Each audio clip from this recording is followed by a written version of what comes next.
నాంపల్లి నియోజకవర్గం మల్లేపల్లిలో హైటెన్షన్ నెలకొంది. రోడ్ల విస్తరణ పనులు చేపట్టింది జీహెచ్ఎంసీ. ఈ నేపథ్యంలో రోడ్లపై అక్రమంగా నిర్మించిన 6 దుకాణాలను జీహెచ్ఎంసీ అధికారులు తొలగించారు. పూర్తిస్థాయి బందోబస్తు నడుమ జీహెచ్ఎంసీ అధికారులు ఈ నిర్మాణాన్ని తొలగించారు. అయితే ఈ నేపథ్యంలో రోడ్డుకు అడ్డంగా ఉన్న ఆ దుకాణాలకు సంబంధించి దుకాణ సముదాయాలను ఇప్పటికే అనేక ఫిర్యాదులు అందాయి.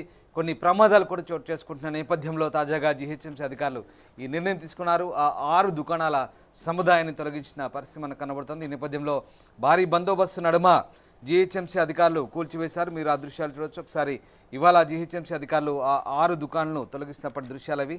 భారీ బందోబస్తు నడుమ జీహెచ్ఎంసీ అధికారులు ఈ దుకాణాలను తొలగించారు.